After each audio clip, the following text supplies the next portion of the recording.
Ay mga mates, sa kaka-diet natin, nag-craving tayo ng pansit luglog. So pumunta ako sa Filipino store, wala silang tinda. So what I do, magluluto na lang tayo. Okay? Tingnan natin kung paano ang kalalabasan. Bye. Pamaya na lang. Good day, mate.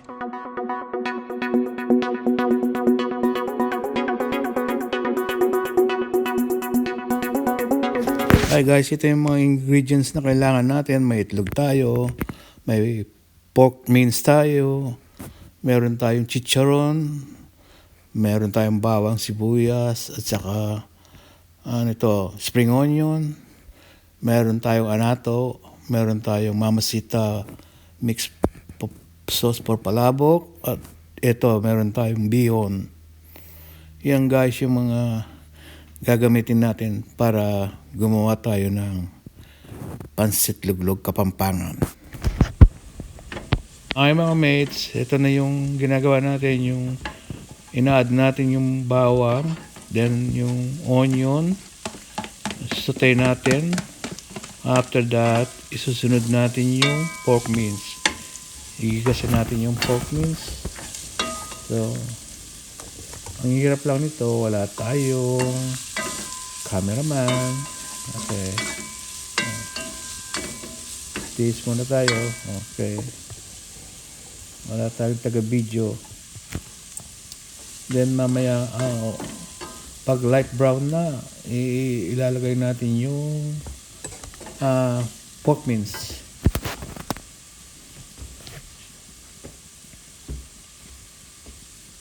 Ito na guys, lalagay na natin yung pork mince.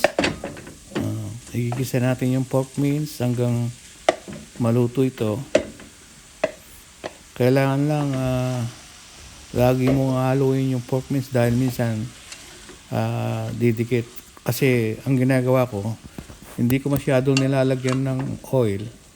Naglalagay man ako ng oil, ang nilalagay ko olive oil. Yan Igigisa natin hanggang maluto yan. Then after that, i-add natin yung mixed palabok na ginawa natin. Actually, hindi natin ginawa. Binili lang natin sa store. Yan.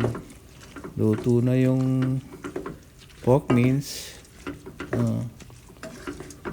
Kita nyo naman, walang ka-oil-oil. Para healthy yung kakainin natin. Then after that, pag okay na, ilalagay natin yung palabok mix na sauce na ginawa natin. Yung palabok mix pala mga mates, lalagyan mo lang ng cold water, mga 500 ml. Tapos ihalo mo lang. Then pag nahalo mo na, doon mo ilagay dyan sa pork mince mo. Meron ka ng palabok sauce. Yun lang, napakasimple, napakadali. Hi mga mates, nag-add na tayo ng palabok sauce. Hintayin na lang natin na kumulo yan. Pero paminsan-minsan, haluin natin, baka dumikit kasi yung meat sa sa ilalim ng kaldero. Ito na mga mates, kumukulo na. Tikman lang ninyo kung tama na yung lasa. Pwede nyo nang patayin. Ayan sarap. Sauce pa lang, masarap na. Okay. Yummy na yan, yummy. Tama na yan. Mga mates, ito na susunod natin na gagawin. Magbo-boil tayo ng water. Yan, ibo-boil natin yung bihon natin. Habang naghihintay tayo mag-boil yung water, haluin muna natin itong sauce natin. Okay, kumukulo na yung tubig natin. Pwede na sigurong ilagay yung bihon. Ito po yung bihon natin.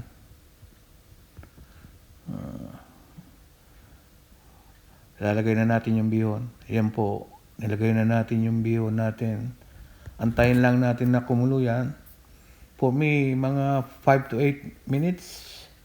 Patayin na natin pag kumulo. Hi mga mates, eto na yung finished product natin na Pansit Luglog Kapampangan. Kita nyo naman sa itsura pa lang. Mukhang masarap na. Guys, Pansit Luglog.